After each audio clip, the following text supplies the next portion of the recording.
Sarah Jenkins rushed down the narrow aisle of the first-class cabin. Her feet hurt, her back ached, her head pounded. This was her third flight today, and she was supposed to be off work 5 hours ago. But 3 other flight attendants had called in sick, and the airline didn't send anyone to help. "I'm sorry for the delay," she said to each angry face she passed. The flight to New York was already 2 hours late. The air conditioning wasn't working right while they were on the ground, making the cabin hot and stuffy. Everyone was upset, and Sarah was the only one they could complain to. Sarah had worked for Blue Sky Airlines for 8 years. She usually loved her job. She enjoyed meeting new people and seeing new places, but days like today made her wonder why she stayed. "Excuse me. I've been waiting for 20 minutes. A woman in seat 2B called out, waving her empty glass in the air. "I'll be right with you," Sarah said, forcing a smile. Her cheeks hurt from all the fake smiling she had done today. Sarah rushed to the galley and quickly poured another glass of champagne. The first-class passengers expected perfect service. They paid a lot of money for their tickets, and the airline always said, "Keep them happy at all costs." As she hurried back with the drink, Sarah noticed a man in seat 3 watching her. He wore a simple black t-shirt and jeans, not the usual fancy clothes most first-class passengers wore. He had a clean-shaven head and dark skin. Unlike the other passengers who were making noise and demanding things, this man sat quietly, just watching. Sarah delivered the champagne to the angry woman in 2B, then began taking drink orders from the other passengers. The plane was finally in the air, but her work was just beginning.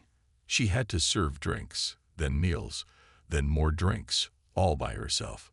"Water with lemon, no ice," the quiet man in 3A said when she reached him.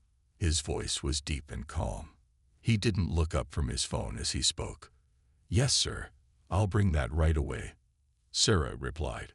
But as she worked her way through the cabin, more and more passengers called for her attention. An old man needed help with his seat. A woman spilled wine on her white pants and was yelling about it. 2 businessmen wanted to know when dinner would be served. Sarah ran back and forth, trying to keep everyone happy. Her uniform stuck to her back with sweat. Her hair was falling out of its neat bun. Her hands shook from stress and hunger. She hadn't eaten since early morning. After serving most of the drinks, Sarah realized she had forgotten the man in 3A. She quickly filled a glass with water and grabbed a lemon slice. As she approached his seat, he looked up at her with serious eyes. "I ordered my drink 20 minutes ago," he said. "Everyone else has been served." Sarah took a deep breath. "I'm very sorry, sir. We're understaffed today." The man set down his phone. "I've been watching you serve everyone else first. Is there a reason for that?" The question hung in the air. Sarah felt her face get hot. Was he suggesting she skipped him on purpose? Because of his race? "No, sir. I would never," Sarah began, but the man cut her off. "I've been on a lot of flights," he said, "and I notice patterns." Something in his tone pushed Sarah over the edge. After hours of abuse from passengers, this suggestion that she might be racist was too much. "I did not skip you on purpose," she said, her voice louder than she intended. Other passengers turned to look. "I'm doing the best I can." The man's eyes narrowed. "Your best seems to have a certain bias to it." Without thinking, Sarah's hand flew up and connected with the man's cheek. The slap echoed through the quiet cabin. Time seemed to freeze. Every passenger stared at her. The man's face didn't change expression, but a red mark was forming on his dark skin. Sarah covered her mouth in horror. "Oh my God," she whispered. In 8 years as a flight attendant, she had never done anything like this. She knew immediately that she had not only assaulted a passenger but had likely lost her job. And she had no idea who this man really was, or what would happen next. The first-class cabin went completely silent. All eyes were on Sarah and the man she had just slapped. Sarah's hand trembled as she lowered it. Her heart beat so fast she could hear it in her ears. "I'm so sorry," she whispered, her voice shaking. I should never have done that. The man touched his cheek where a red mark was forming. His face remained calm, showing no anger. This surprised Sarah. Most people would be yelling by now. After what felt like forever, the man simply pressed the call button above his seat. The small ding sound broke the silence of the cabin. Sarah knew this was it. He would report her, and she would lose her job. She might even face criminal charges for assault. "Miss, could I please speak to whoever is in charge of the cabin crew?" he asked in the same calm voice. Sarah nodded, unable to speak. She turned and walked quickly to the galley where she could use the phone to call the chief purser, Mark Wilson. Mark had been with the airline for 20 years. He was fair but strict about following rules. And the rules about touching passengers were very clear. "Mark, I need you in first class right away," Sarah said when he answered. She couldn't keep her voice from cracking. "What's wrong?" Mark asked. "Just please come quickly," she replied, hanging up before he could ask more questions. Sarah leaned against the wall and closed her eyes. Images flashed through her mind. Packing up her apartment because she couldn't pay rent without a job, explaining to her parents why she was fired, trying to find work with "fired for assaulting a passenger" on her record.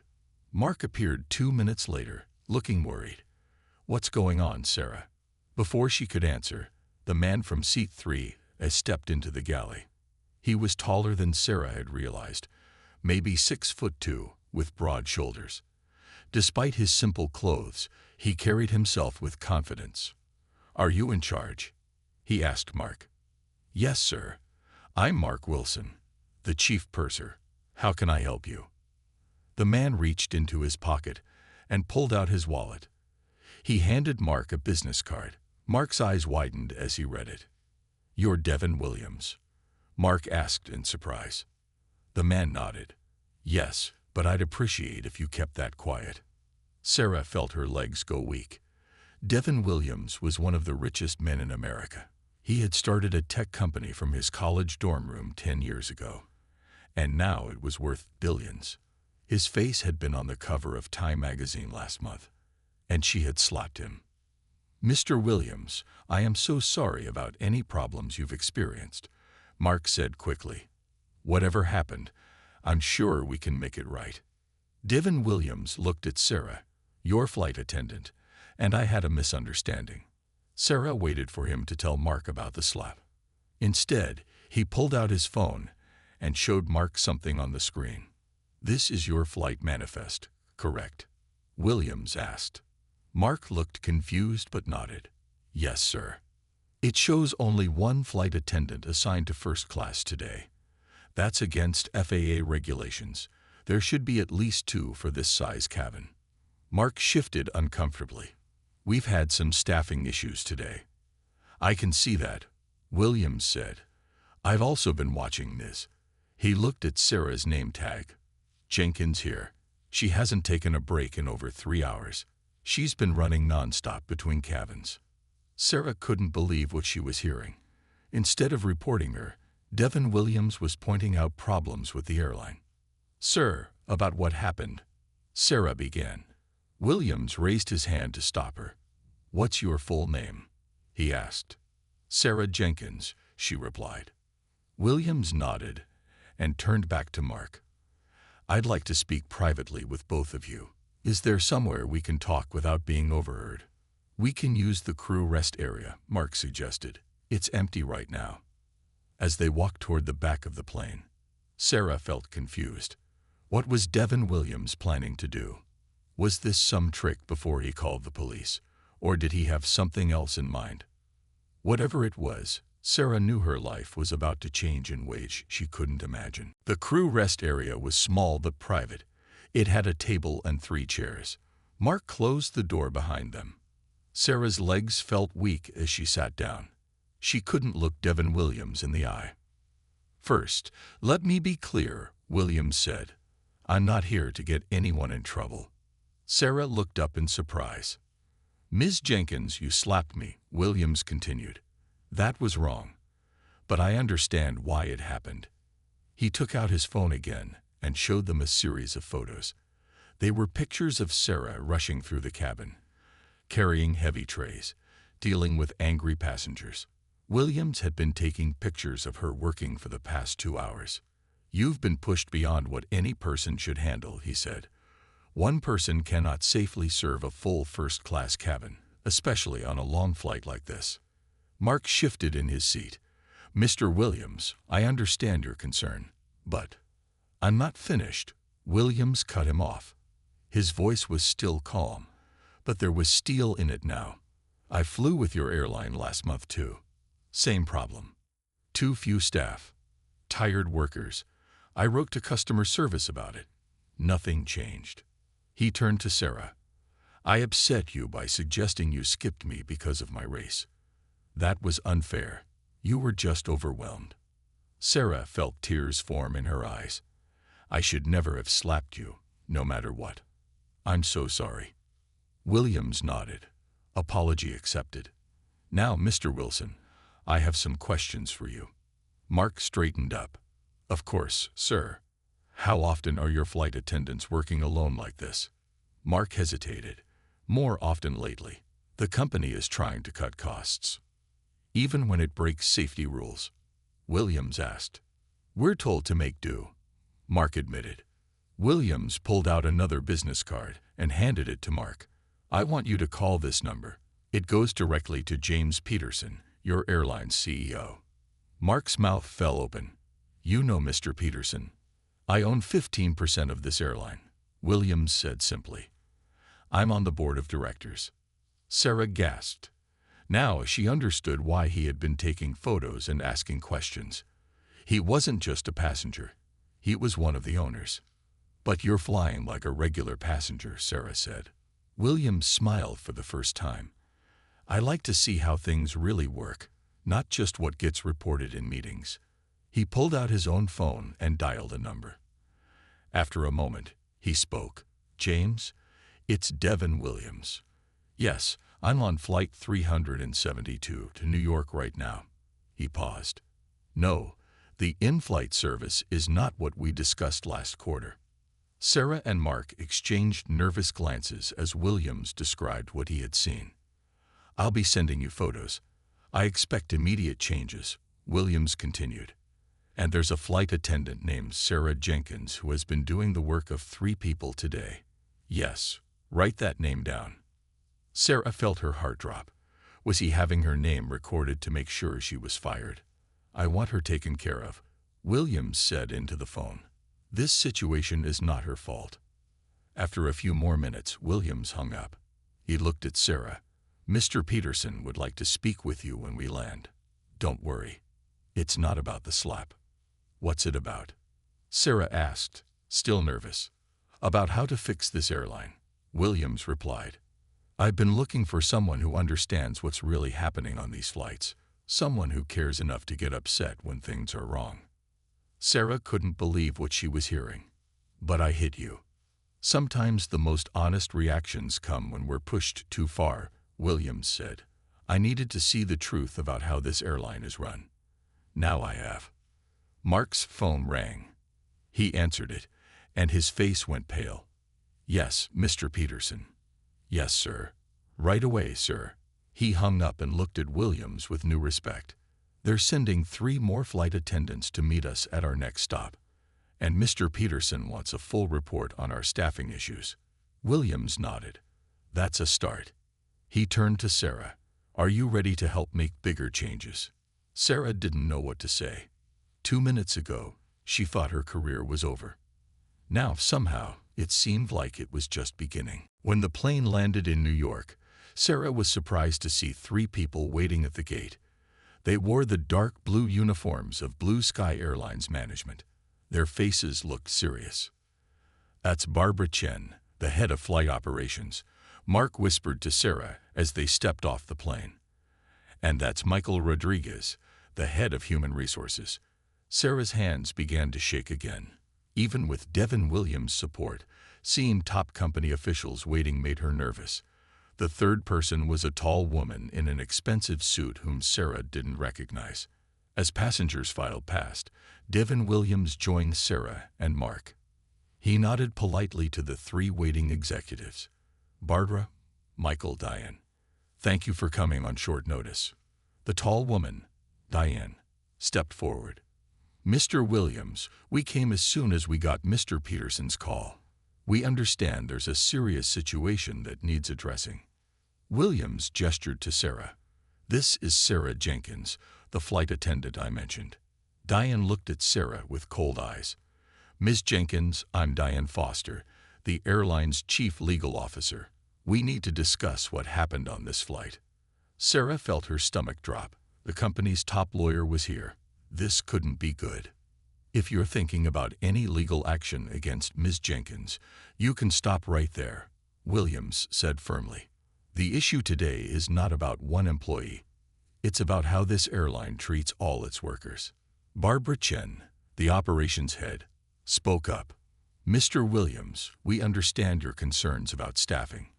We're already working on a plan to fix that. Good, Williams replied. Because I've scheduled an emergency board meeting for tomorrow morning. I'll be presenting evidence of how cost-cutting has created dangerous conditions on your flights. The three executives exchanged worried glances. Williams was not just a passenger they could ignore. He was one of their bosses. Ms. Jenkins, would you be willing to speak at that meeting? Williams asked. The board needs to hear directly from someone who deals with these problems every day. Before Sarah could answer, Michael Rodriguez stepped in. That won't be necessary. We can handle the report ourselves. Williams raised an eyebrow. Really? Like you handled my complaints last month, and the month before that. I think Ms. Jenkins' perspective would be valuable. Sarah took a deep breath. Just hours ago, she had slapped this powerful man. Now he was asking her to help him change the company. It seemed unreal. I would be happy to speak at the meeting, she said, surprised by the strength in her voice. There are many things the board should know about how we really work. Diane Foster frowned. Ms. Jenkins, before you agree to anything, I should remind you that striking a passenger is grounds for immediate termination under company policy. Even when that passenger requests her input, Williams asked mildly. I wasn't aware I couldn't invite an employee to speak at a board meeting I'm leading. The lawyer backtracked quickly. Of course you can, Mr. Williams. I just wanted to be clear about the policies. The policies are exactly what we need to discuss, Williams said, starting with how many staff should be on each flight, how long they can work without breaks, and how they're supported when problems arise. He turned to Sarah. Can you be at the company headquarters tomorrow at 9 a.m.? I'll send a car for you. Sarah nodded. Yes, I can be there. Williams smiled. Good. And please bring your ideas for improvement. This isn't just about pointing out problems. It's about fixing them. As the executives led Williams away to a waiting car, Mark turned to Sarah with wide eyes. What just happened? Sarah watched Williams go, still not quite believing the turn of events. I think I just got a chance to make things better. Mark shook his head in wonder. All because you slapped a billionaire. No, Sarah corrected him. All because he cared enough to see what was really happening. She picked up her bag and headed toward the terminal. Tomorrow would be the most important day of her career, and she had a lot to prepare. Sarah barely slept that night. She stayed up making notes about all the problems flight attendants faced at Blue Sky Airlines. Poor schedules, not enough breaks, too few staff on flights, outdated equipment. There was so much to fix. At 8:30 the next morning, a shiny black car stopped in front of her apartment building. The driver, a friendly man named Robert, opened the door for her. Mr. Williams sent me to take you to the meeting, Ms. Jenkins. Sarah had never ridden in such a nice car before. The seats were soft leather, and there was a small fridge with cold drinks inside. As they drove toward downtown, Sarah checked her notes one more time and smoothed down her best suit, which she had ironed twice. Blue Sky Airlines headquarters was in a tall glass building. When the car stopped at the entrance, Sarah saw Devin Williams waiting for her. He wore a proper business suit today. Now he looked like the billionaire he was. Good morning, Ms. Jenkins, he said with a smile. ready to change an airline. Sarah tried to smile back, but her face felt frozen with nerves. I hope so. They rode the elevator to the top floor. Williams explained what would happen at the meeting. The board has 15 members. Most of them haven't been on a plane in years, at least not in regular seats with regular service. They fly private or in special areas for VIPs. So they don't know what it's really like, Sarah said. Williams nodded. Exactly. That's why your voice is so important today. They walked into a large room with a long table. Men and women in expensive suits sat around it. At the head was James Peterson, the CEO, looking nervous. Devin Williams led Sarah to 2 empty seats near Peterson. Ladies and gentlemen, Peterson began, we're here today to discuss some concerns about our in-flight operations brought to our attention by board member Devin Williams. Williams stood up. Thank you, James. Yesterday, I experienced firsthand the results of the cost-cutting measures this board approved last year. He showed them the photos he had taken on the flight. Pictures of Sarah running between cabins, looking tired and stressed. Pictures of angry passengers. Pictures of safety equipment stored incorrectly because there weren't enough staff to check it. And this, he continued, is Sarah Jenkins. She was the only flight attendant serving 24 first-class passengers yesterday, when regulations say there should be at least 2. Sarah felt all eyes turn to her. Her heart beat fast, but she remembered why she was there. This wasn't just about her. It was about all her coworkers who faced the same problems every day. When Williams asked her to speak, Sarah stood up with shaking legs. She opened her notebook, but then closed it again. She didn't need notes. She lived this every day. 6 years ago, when I started with Blue Sky, we had enough staff on every flight, she began. We had time to properly check safety equipment. We had breaks to eat and rest. Passengers were happier because we could give them better service. She described how things had changed, how tired flight attendants made mistakes, how angry passengers made flights dangerous, how cutting costs was actually costing the airline more in the long run through accidents, complaints, and staff quitting. As she spoke, Sarah noticed something change in the room. The board members were listening, really listening. Some were taking notes. One woman was nodding. Yesterday, I did something terrible, Sarah admitted. I lost control and slapped Mr. Williams when he suggested I was giving him poor service because of his race. That was wrong, and I'm deeply sorry. She took a deep breath. But the conditions that pushed me to that breaking point are wrong too, and they can be fixed. When Sarah finished speaking, the room was silent. Then the woman who had been nodding spoke up. She's right. I've been saying for months that we've cut too deep. Another board member nodded. My daughter is a frequent flyer. She's been complaining about the declining service. James Peterson looked at Williams. What do you propose we do? Williams smiled. I'm glad you asked. I have a plan, and Ms. Jenkins is a key part of it. Williams stood up and walked to the front of the room. He pulled up a presentation on the large screen. The title read, Making Blue Sky Airlines Better for Everyone. First, he said, we need to fix our staffing problems. I propose we hire back the 200 flight attendants we let go last year. Several board members looked worried. That will cost millions, one man said. Yes, Williams agreed, but unhappy customers and staff lawsuits cost more. And there's something else you should know. He clicked to the next slide. Our biggest competitor, Sun Air, is gaining our customers. They kept their full staff and advertise it as a selling point. Full service at fair prices. The board members whispered among themselves. James Peterson looked uncomfortable.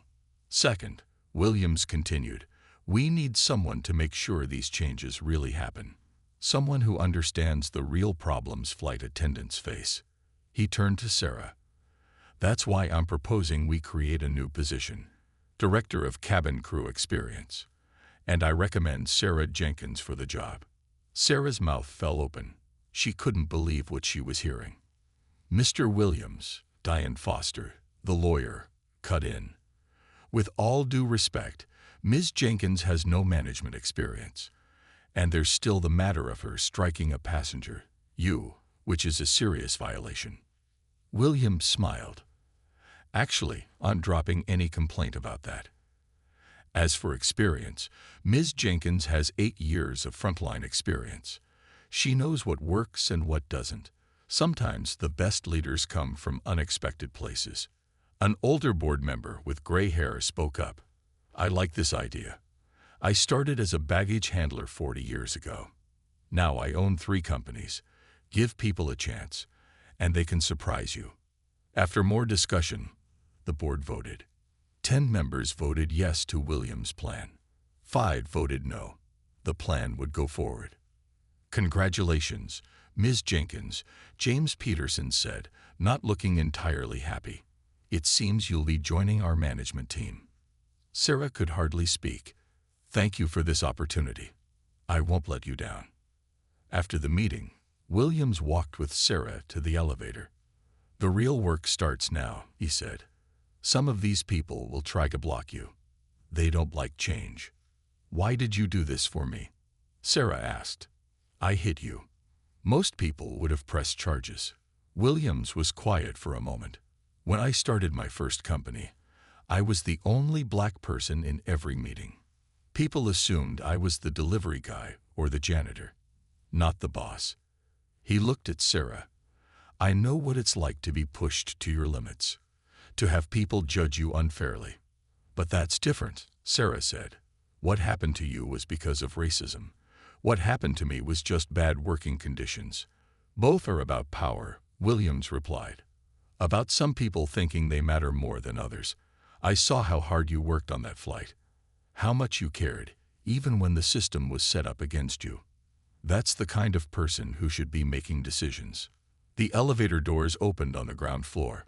Before Sarah stepped out, Williams handed her a business card with his personal phone number.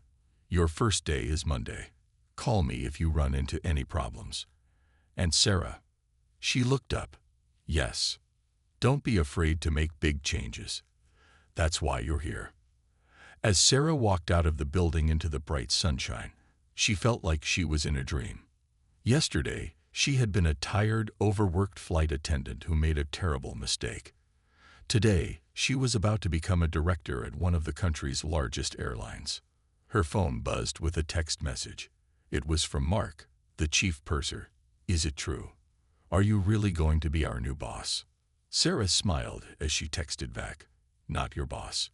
Your voice. And yes, it's true. She put her phone away and headed home to prepare for the biggest challenge of her life. On Monday morning, Sarah arrived at Blue Sky Airlines headquarters wearing a new suit she had bought over the weekend.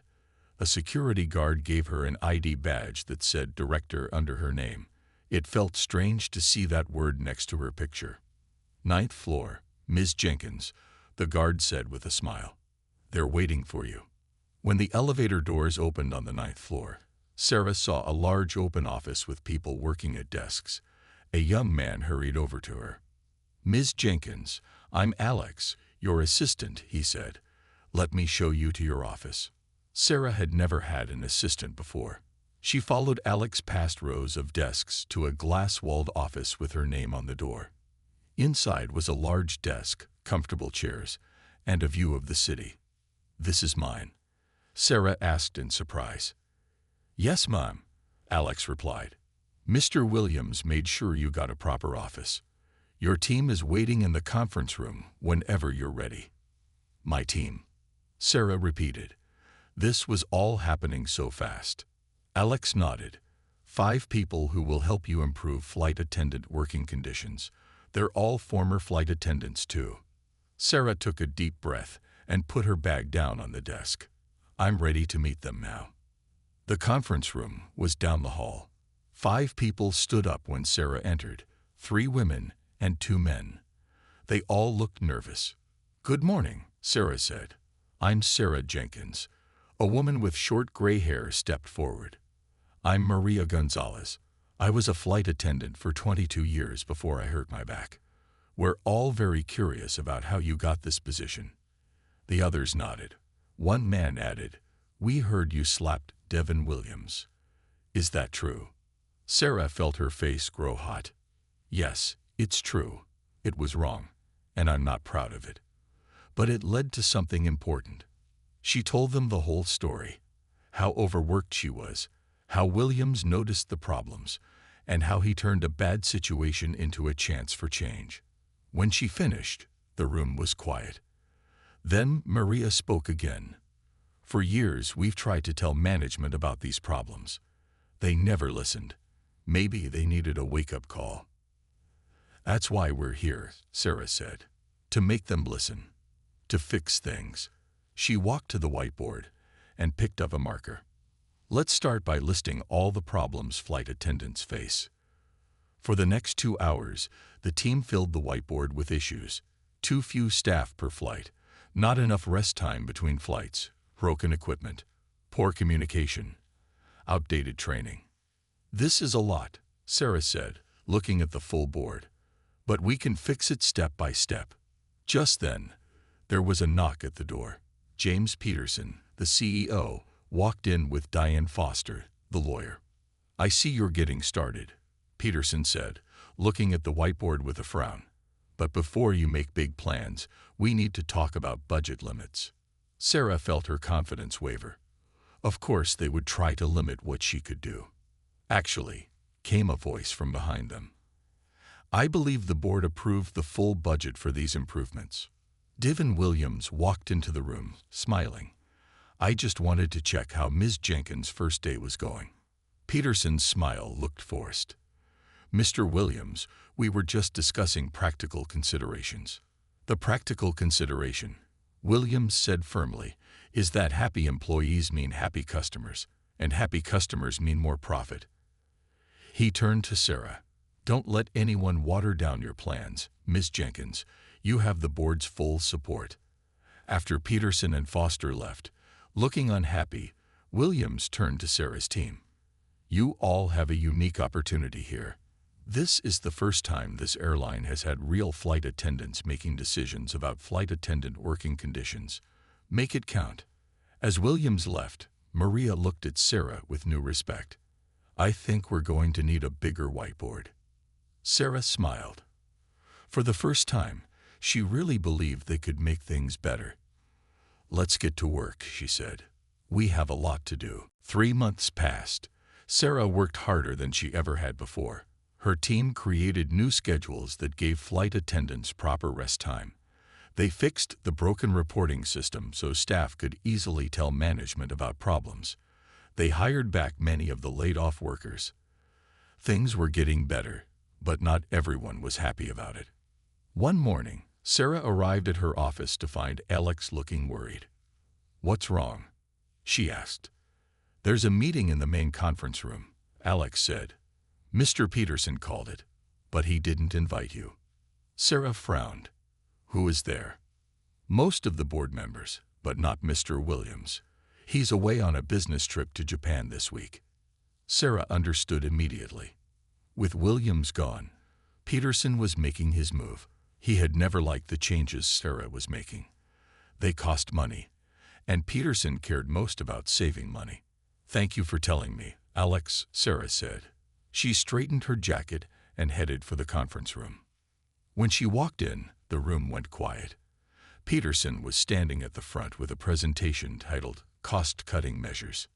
"Ms. Jenkins," he said with a cold smile, "this is a private meeting. A meeting about flight attendant staffing that doesn't include the director of cabin crew experience." Sarah asked, keeping her voice calm. "That seems strange." An older board member waved her in. "Let her stay, James. We should hear her thoughts." Peterson looked annoyed, but continued his presentation. He wanted to undo most of Sarah's changes. Fewer staff on flights again. Shorter rest times. Cheaper training programs. "These changes will save us $15 million this year," Peterson finished. "May I respond?" Sarah asked. The board members nodded. Sarah walked to the front of the room. Over the past months, she had learned a lot about the business side of the airline. She was not the same nervous flight attendant who had first entered this building. Mr. Peterson's plan would save money in the short term, she began. But let me show you what it would cost. She connected her tablet to the screen and pulled up her own presentation. Since we made our changes, 3 important things have happened, Sarah explained. First, customer complaints have dropped by 60%. She showed them a chart. Second, flight attendant turnover has dropped by 70%. Another chart appeared. And third, our customer satisfaction ratings are now higher than Sun Air's for the first time in 5 years. The board members looked interested. Sarah continued, when people choose which airline to fly, they look at price, but they also look at reviews and ratings. Our better ratings have increased bookings by 12%. That's an extra $22 million in revenue. She looked directly at Peterson. So yes, we could save $15 million by cutting costs, but we would lose $22 million in new business. That's not a good trade. The boardroom was quiet. Then the older board member who had invited Sarah to stay began to clap slowly. Others joined in. Well presented, Ms. Jenkins, he said. James, I think we need to reconsider your proposal. Peterson's face turned red. She's manipulating the numbers. She's just a flight attendant, not a business expert. Actually, came a voice from the doorway. Her numbers matched the ones my team put together. Devin Williams walked in, looking tired from travel but smiling. My flight from Tokyo got in early. Good thing, too. Devin, Peterson said, surprised. We thought you were still in Japan. Clearly, Williams replied dryly. He turned to the board. Before you vote on any changes, I suggest you look at the quarterly report. Profits are up 18% since we implemented Ms. Jenkins' program. He looked at Sarah with approval. It seems our director of cabin crew experience understands business quite well. As Peterson gathered his papers and left the room, Williams whispered to Sarah, nice work. But this isn't over. He'll try again. Sarah nodded. I know, but I'll be ready. And she would be. The flight attendant who once slapped a billionaire in a moment of stress was becoming a leader who could stand her ground in the boardroom. She had found her voice, and she wasn't going to lose it again. 1 year had passed since the day Sarah slapped Devin Williams on that crowded flight. So much had changed. Today, she stood nervously in front of a mirror in her office, straightening her new suit. In 1 hour, she would give a speech at the National Airline Conference. Airlines from all over the country would be there to hear about Blue Sky's amazing turnaround. There was a knock at her door. Devin Williams walked in, smiling. Ready for your big speech? He asked. Sarah took a deep breath.